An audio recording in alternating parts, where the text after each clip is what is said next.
भाई म्यूजिक के जो है ना 7 वर्ड्स होते हैं। कौन कौन से वर्ड्स होते हैं 7? सा रे गा मा प ध नी सा। पता है मेरी आवाज खराब है लेकिन फिर भी बताना पड़ेगा आपको। हेलो भाई और बहनों, कैसे हैं आप सब लोग? आज आपके लिए लेकर आए हैं new lecture classification of element का, चैप्टर नंबर 3 क्लास 11। ठीक है भाई, तो आज अपन इसके अंदर पढ़ने वाले हैं कि भाई जो अपने एलिमेंट्स थे वो किस टाइप से अरेंज किए गए हैं और किन किन का योगदान है इसमें एलिमेंट्स को अरेंज करने के लिए। तो कुछ 1800 सेंचुरी साइड में क्या होता था कि कुछ ही एलिमेंट्स थे, कुछ ही एलिमेंट्स थे, लेकिन धीरे धीरे आते आते क्या हुआ, एलिमेंट्स क्या होने लगे, बढ़ने लगे।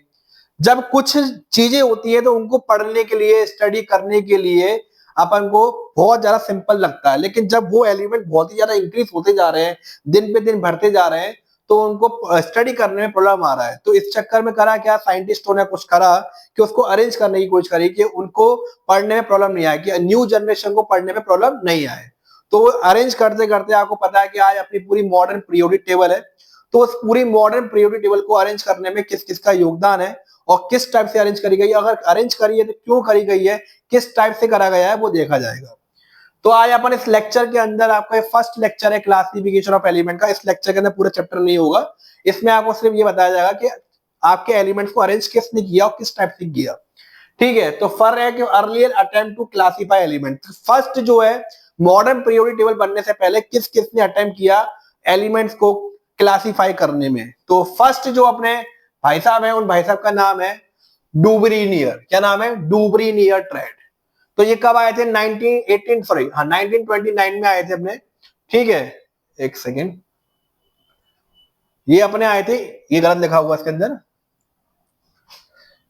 आइए देखें जरा, इसको 19 को 18 कर देना। ठीक है बेटा, 1829। ठीक है, तो डूबरीनियर ने करा क्या, ये डूबरीनियर ट्रेड नाम पड़ा क्यों? डूबरीनियर ट्रेड नाम, ट्रेड इसलिए नाम पड़ा, कुछ ना कुछ रीजन है इसके पीछे। इन्होंने बोला it was the classification of elements into groups of 3 element each with similar properties such that the atomic weight of the middle element was the arithmetic mean of other 2। For example कौन कौन से उन्हें trade बताए? उन्हें 3 elements के trade बताए, जैसे कि उन्हें बताया lithium sodium potassium, chlorine bromine iodine, calcium strontium और बेरियम। तो इन 3 एलिमेंट्स के ट्रेड बताए और उन्होंने बोला कि 3 जो एलिमेंट है इनकी फिजिकल और केमिकल प्रॉपर्टीज क्या है, सिमिलर है। तो हमने उनसे पूछा भैया ये फिजिकल और केमिकल प्रॉपर्टी सिमिलर क्यों है भाई, क्या रीजन है इसके पीछे? तो उन्होंने बोला कि जो आपका, जैसे मान के चलिए, जैसे लिथियम लिया है, सोडियम लिया हुआ है और पोटेशियम लिया हुआ है अपन लोगों ने। ठीक है भाई, तो उन्होंने बोला कि जो फर्स्ट एलिमेंट होगा, मतलब जो फर्स्ट नंबर पे एलिमेंट है, फॉर एग्जांपल लिथियम, और जो लास्ट एलिमेंट होगा, अगर उनके एटॉमिक वेट मतलब एटॉमिक मास, ध्यान रखना इन्होंने एटॉमिक वेट पे अरेंज करने की कोशिश करी है।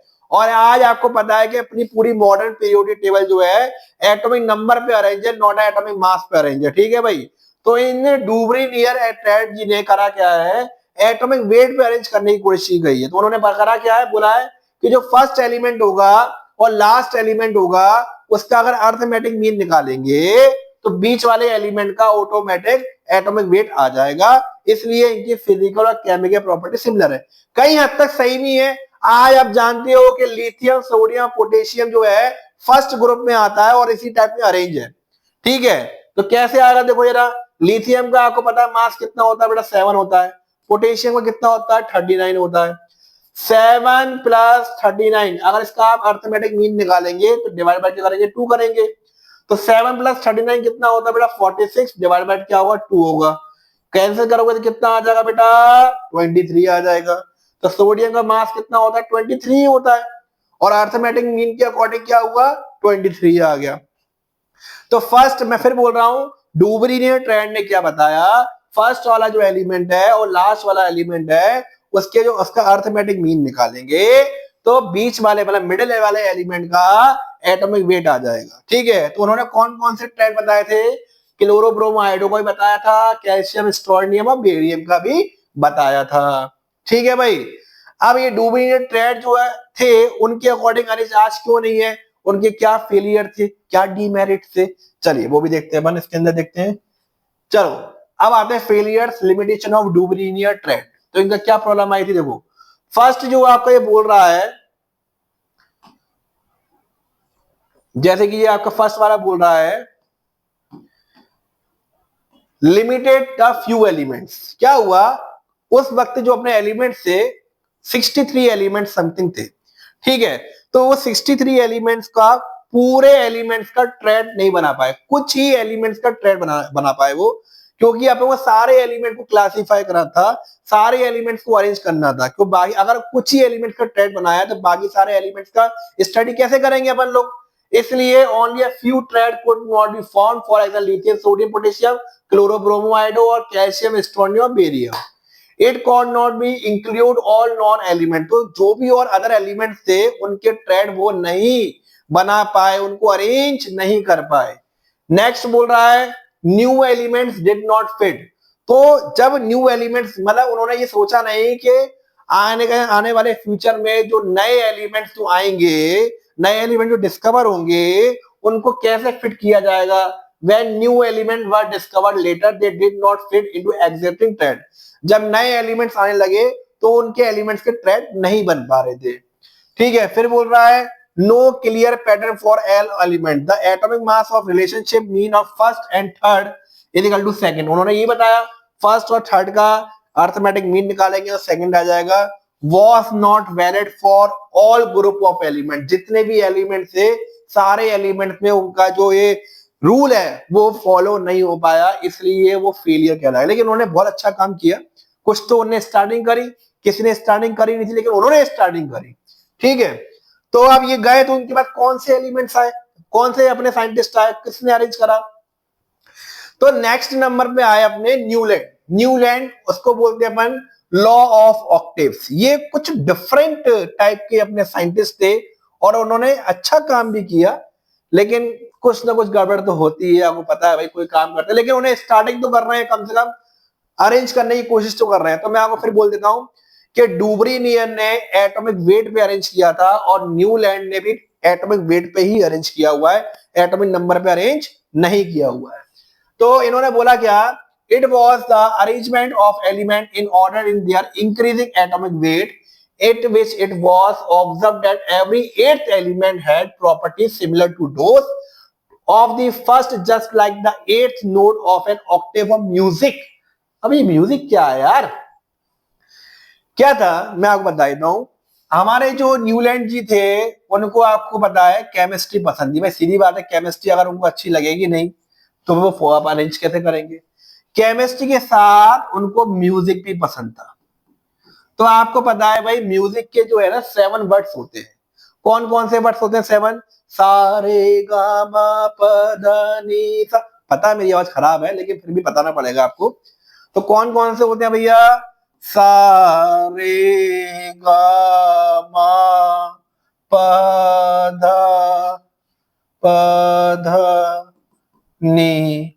आप बोलोगे सा, भाई सा नहीं आएगा। सा क्यों नहीं आएगा? सा जो होता है वो फर्स्ट वाले एलिमेंट का रिपीटेशन होता है। क्या होता है? रिपीटेशन। होते हैं ओनली आपके 7 वर्ड्स हैं। तो इन म्यूजिक के 7 वर्ड्स से उन्होंने एलिमेंट्स को अरेंज करने की कोशिश करी। कैसे कोशिश करी? कौन कौन से उन्होंने एलिमेंट्स लगाए थे? चलिए आइए देखते हैं कौन कौन से लगाए थे भाइयों मेरे। लिथियम, ठीक है, beryllium, boron, carbon, nitrogen, oxygen, fluorine, sodium, magnesium, aluminium, silicon, phosphorus, sulphur, chlorine, noble gas नहीं आई थी, अर्गन नहीं आया था, पोटेशियम और ये कैल्शियम। ये एलिमेंट्स को अरेंज करने की कोशिश करेंगे। कैसे अरेंज करा समझो जरा। इन्होंने क्या बोला? इन्होंने बोला जो अपना 8th एलिमेंट होगा, मतलब 8th एलिमेंट, मतलब फर्स्ट एलिमेंट से स्टार्ट करेंगे। जो 8th एलिमेंट होगा, जैसे कि सारे गामा पद क्या होता है, ये फर्स्ट वर्ड है और जो 8th वर्ड जो आता है वो वापस से अपने मुंह से सा निकल के आता है। सा रे गा मा प ध नि सा। तो मतलब जो सा जो है 8th वाला जो वर्ड है वो फर्स्ट वाले वर्ड का क्या रिपीटेशन है। तो उसके अकॉर्डिंग उन्होंने करा क्या, वो कह रहे थे जो फर्स्ट एलिमेंट होगा, जो 8th एलिमेंट पे आएंगे तो वो फर्स्ट वाले का रिपीटेशन होगा। मतलब जो फर्स्ट वाला जो एलिमेंट होगा और जो 8th वाला एलिमेंट होगा उनकी फिजिकल और केमिकल प्रॉपर्टीज क्या होंगी? सिमिलर। तो काउंट करें, कहीं से भी आप स्टार्ट कर सकते हैं, कहीं से भी। जैसे कि आप मुझसे बोलेंगे आप सर यहाँ से स्टार्ट करिए, चल स्टार्ट कर लेते हैं। 8th वर्ड होना चाहिए, 1 2 3 4 5 6 7 और ये 8। तो फर्स्ट और 8th वाला जो अपना एलिमेंट होगा उनकी फिजिकल और केमिकल प्रॉपर्टीज क्या रहेंगी, सिमिलर रहेंगी, उन्होंने ये बताया था। आप कहीं से भी स्टार्ट कर सकते हैं। ये बेरिलियम से स्टार्ट करो जरा, सा रे गा मा प ध नि, और ये सा कौन सा होता है, 8th एलिमेंट होता है, 8 पार्ट होता है। तो उनने बोला जो फर्स्ट वाला एलिमेंट होगा और 8th वाला जो एलिमेंट होगा उनके फिजिकल और केमिकल प्रॉपर्टीज क्या रहेंगी, सिमिलर रहेंगी। और उन्होंने ये भी बताया कि जो उन्होंने एलिमेंट्स अरेंज करे हैं, अगर आप on going left to right जाएंगे तो उनका जो एटॉमिक वेट है वो भी क्या हो रहा है, इंक्रीज। मतलब इन्होंने बहुत अच्छी चीज बताई थी, उसके बिना क्लासिफिकेशन ऑफ एलिमेंट अच्छा मतलब कंप्लीट हो ही नहीं पाएगा। उन्होंने एक चीज बताई थी, उसका नाम है बहुत खूबसूरत नाम है, पीरियोडिसिटी। पीरियोडिसिटी के बारे में बताया था। इस पीरियोडिसिटी के बारे में अगर आपको पता नहीं है तो आप क्लासिफिकेशन ऑफ एलिमेंट कर ही नहीं पाएंगे। क्या होता है, अपन एक एक एलिमेंट्स के बारे में तो अरेंज तो कर लेंगे, एक एक एलिमेंट्स के बारे में पढ़ तो पाएंगे नहीं। तो अपन ये बोल सकते हैं on going left to right atomic mass increases, on going left to right atomic number increases. समझ रहे हो आप? तो इसको बोलते हैं पीरियोडिसिटी। अगर लेफ्ट से राइट पे जाने पे क्या हो रहा है, एटॉमिक मास क्या इंक्रीज हो रहा है। ये किसने बताया, अपना न्यूलैंड ने बताया था, बहुत अच्छी चीज बताई थी। अब ये एलिमेंट्स अरेंज हो गए। अब एलिमेंट्स अरेंज होने के बाद क्या हुआ, क्या ऐसा क्या हुआ जो फेलियर हो गए, क्या प्रॉब्लम आ सकती है। तो प्रॉब्लम क्या क्या आई वो देखते हैं जरा। आइए, failures and limitation of Newlands of octaves. क्या हुआ इसमें समझिएगा। इन्होंने करा क्या, फेलियर्स कैसे कहलाएगा समझो। पहला इन्होंने क्या बोला, applicable only up to calcium.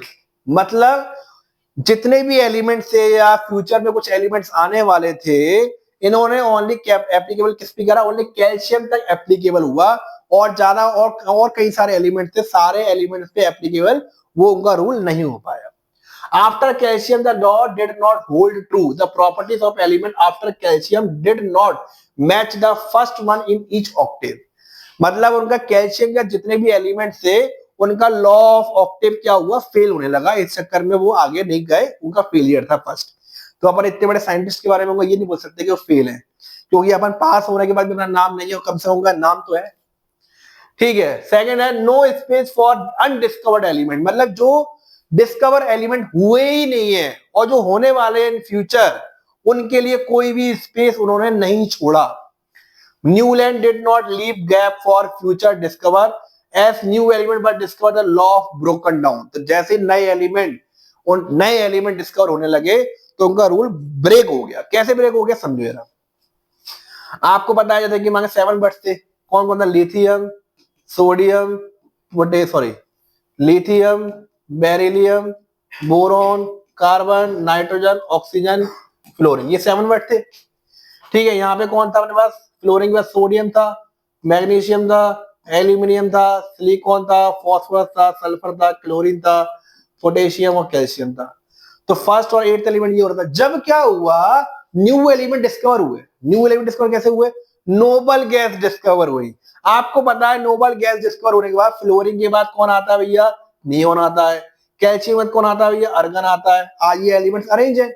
आप उनकी ट्रिक निकालते हैं, फर्स्ट एलिमेंट और 8th एलिमेंट, देखो 1 2 3 4 5 6 7 8, 8th एलिमेंट ये आ रहा है। और आपको पता है लिथियम और नियोन क्या बिल्कुल डिफरेंट है। 8th एलिमेंट कौन सा आना चाहिए था, सोडियम आना चाहिए था।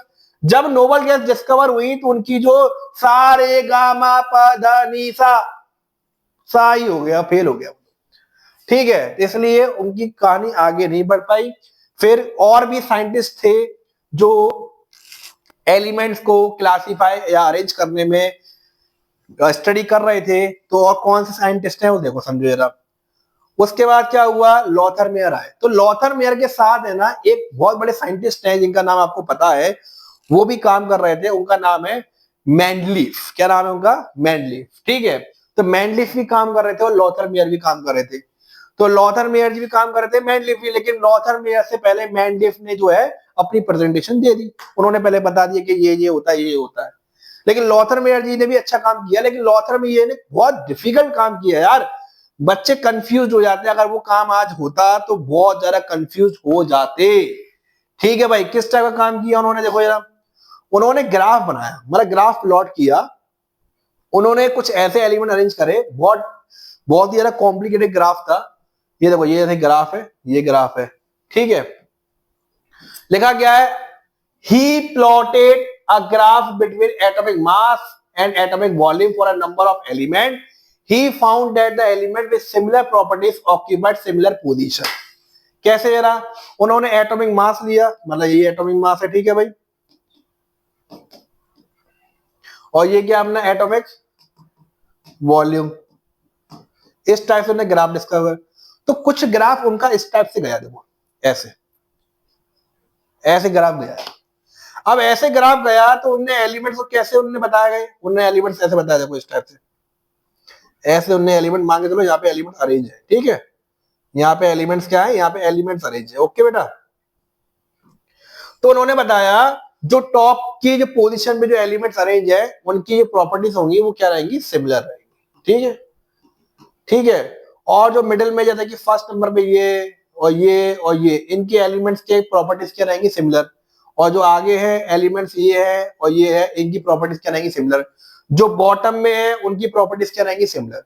इस टाइप से उन्होंने ग्राफ में प्लॉट किए, एलिमेंट्स को अरेंज किया। लेकिन आप देखो, मैनलीफ ने भी करा, इनने भी करा, लेकिन मैनलीफ ने करा क्या, उन्होंने क्या बनाया, उन्होंने कॉलम्स बनाए। आज आपको पता है कॉलम्स के अंदर अगर अरेंज होंगे एलिमेंट्स तो उनको पढ़ने में अपन को सिंप्लीफाई होगा, या फिर ग्राफ में पढ़ने में सिंप्लीफाई होगा, ठीक है। तो इसलिए इनका कोई फेलियर नहीं है।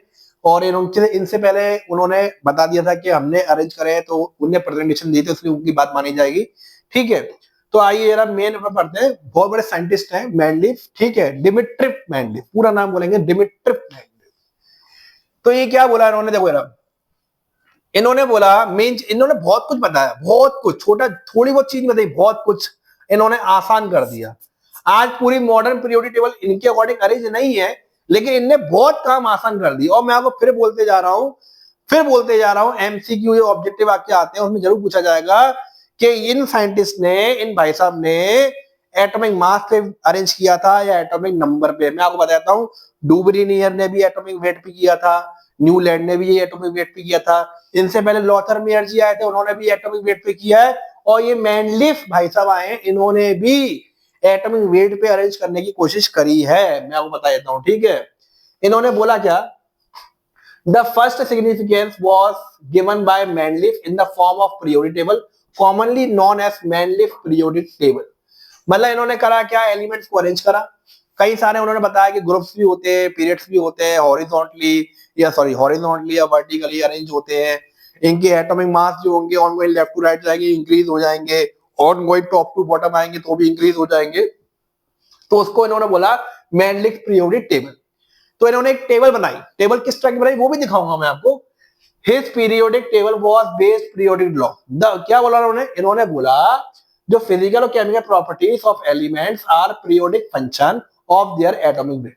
पीरियोडिक फंक्शन, ये पीरियोडिक फंक्शन का मतलब क्या है, वर्क फंक्शन का मतलब मान के चलो जैसे कि मैं आप पे डिपेंड हूं, या डायरेक्टली प्रोपोर्शनल है, मतलब जो मैं करूंगा वो उस पर डिपेंड हो जाएगा, उसको फंक्शन बोला जाता है। कैसे, मतलब जो कोई एलिमेंट अगर फर्स्ट नंबर पे आ रहा है और सेकंड नंबर पे एलिमेंट है, तो फर्स्ट वाला एलिमेंट जो होगा सेकंड वाले एलिमेंट पे डिपेंड रहेगा, इसको फंक्शन बोलेंगे, ठीक है। मतलब उन्होंने बताया कि इस टाइप से अरेंज करी गई कि अगर मैं फर्स्ट वाला एलिमेंट, सेकंड वाला एलिमेंट, थर्ड वाला एलिमेंट जो होगा एक दूसरे पे क्या रहेगा, डिपेंड रहेगा। या आप देखा जाता है कि आपको पता है फर्स्ट ग्रुप में जो भी एलिमेंट आते हैं उनकी वैलेंसी +1 होती है, सेकंड ग्रुप में वैलेंसी क्या होती है, सारे एलिमेंट की वैलेंसी +2 होती है। तो उनके अकॉर्डिंग इन्होंने अरेंज किया। और इन्होंने ये भी बताया it consist of 7 horizontally rows called periods. मतलब जो 7 पीरियड्स होते हैं, कितने होते हैं, 1 2 3 4 5 6 7 8, इस टाइप से अरेंज करे गए हॉरिजॉन्टली, उनको पीरियड्स बोलते हैं, ठीक है भाई। और कुछ उन्होंने बताया ग्रुप्स भी होते हैं, 1 2 7 उन्होंने बताया ग्रुप बताया, कौन से बताया, 1 2 इस टाइप से। या अगर वर्टिकली अगर अपन देखेंगे तो 8 ग्रुप बताए, कितने बताए उन्होंने, 8 ग्रुप इन्होंने ही बताए थे, ठीक है। तो अब इन्होंने टेबल किस टाइप की बताई, क्या हुआ, और आज इनके अकॉर्डिंग पीरियोडिक टेबल जो है अरेंज क्यों नहीं है वो भी देखा जाएगा, समझिए। इस टाइप की टेबल बताई उन्होंने। आज अपनी पीरियोडिक टेबल जो है इस टाइप की नहीं है, कुछ डिफरेंट टाइप की। उसमें 18 ग्रुप्स हैं। कितने ग्रुप्स हैं भैया? 18। यहाँ पे ग्रुप्स कितने दिख रहे हैं? ओनली 8। पीरियड जो है वो 7 ही है और आज भी 7 है, लेकिन क्या प्रॉब्लम क्या क्रिएट हुई है, ध्यान रखना, इन्होंने एटॉमिक मास पे वेट अरेंज किया है। इन्होंने काम अच्छा क्या किया, देखो यार, आज अपना जो हाइड्रोजन जो है अपनी जगह पर ही है, ठीक है, लिथियम भी अपनी जगह पर है। इन्होंने क्या ब्लॉक बनाए, ब्लॉक कैसे बनाए इन्होंने, ग्रुप करी। मतलब आज अपना एक ब्लॉक के अंदर एक एलिमेंट है, इनके एक ब्लॉक के अंदर दो दो एलिमेंट कहीं ना कहीं जाके अरेंज हो रहे हैं। देखो आप, हो रहे हैं कि नहीं हो रहे हैं अरेंज? ये हो रहे हैं अरेंज, लेकिन एक ब्लॉक के अंदर एक एलिमेंट अरेंज होना चाहिए, ठीक है। इन्होंने इस टाइप की पीरियड बनाई, बहुत अच्छा काम किया। और इन्होंने बताया कि 8 ग्रुप होते हैं, 7 पीरियड्स होते हैं, ये सब बताया गया। अब इनका मैं बता देता हूं आपको, इनका फेलियर क्यों कहला गया, प्रॉब्लम क्या आई क्या। पहली बात तो इनका मेन जो है मेरिट्स क्या है, मतलब इन्होंने बहुत अच्छा काम क्या किया, जितने भी एलिमेंट उस वक्त प्रेजेंट थे उन सारे एलिमेंट्स को अरेंज कर दिया। इससे पहले जितने भी साइंटिस्ट जो भाई साहब आए थे उनने सारे एलिमेंट्स को अरेंज नहीं कर पाए थे। ये पहले भाई साहब थे कि इन्होंने सारे एलिमेंट्स को कम से कम अरेंज कर दिया, बहुत अच्छा काम किया। और इन्होंने दूसरा काम भी और अच्छा किया, इनने सोचा कि जो फ्यूचर में एलिमेंट डिस्कवर होंगे तो उनके लिए एक वैकेंट ब्लॉक छोड़ दी। तो कहीं कहीं जाके देखो स्पेस छूटा हुआ है। अब जैसे एक में दो एलिमेंट है, तो एक में कहीं एक एक एलिमेंट भी है, ये ब्लॉक छूटा हुआ है, ये ब्लॉक छूटा हुआ है, तो यहाँ पे भी ब्लॉक बने हुए हैं, ठीक है। तो इनने वैकेंट ब्लॉक छोड़ दिए कि जो फ्यूचर में एलिमेंट्स आएंगे वो भी इसमें अरेंज हो सकते हैं। लेकिन फेलियर क्यों कहला, डीमेरिट्स क्या है? डीमेरिट्स ये हैं क्या, आप देखेंगे फर्स्ट ग्रुप में देखो हाइड्रोजन की वैलेंस, ये hydrogen, lithium, sodium, potassium, rhodium, caesium है, फ्रेंजियम। अब बीच में कौन आ गया? कॉपर आ गया, ये आगे सिल्वर आ गया। आपको पता है ये कॉपर की वैलेंसी क्या होती है? +2 होती है नहीं होती है? पोटेशियम की वैलेंसी क्या होती है? +1 होती है। तो ये हैवियर और लाइटर एलिमेंट क्या हुआ है? आपस में मिक्स हो गए।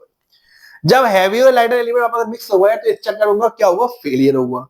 और जो फ्यूचर में एलिमेंट्स आए उनके लिए वैकेंट छोड़ा इन्होंने, लेकिन जो एलिमेंट्स आने वाले थे उनका एटॉमिक वेट, जैसे बताया ना कि एटॉमिक वेट जो होगा increase on going left to right जाएंगे तो एटॉमिक वेट इंक्रीज होगा। तो जब एलिमेंट्स अगर वो आएंगे तो वहां पे इंक्रीज नहीं हो पा रहा था, इसलिए इनका फेलियर कहलाया। थर्ड सबसे बड़ी गलती जो अपन ने, आप लोग क्लास चैप्टर नंबर 2 में पढ़ के आए हैं, स्ट्रक्चर ऑफ एटम में आइसोटॉप पढ़ा हुआ। आइसोटॉप ने क्या बोला था भैया? Same element same atomic number but different mass number. आपने आइसोटॉप पढ़े होंगे हाइड्रोजन के, किसके पढ़े होंगे बेटा आप लोगों ने? हाइड्रोजन के पढ़े होंगे, ठीक है। हाइड्रोजन के क्या पढ़े होंगे? 1 2 3।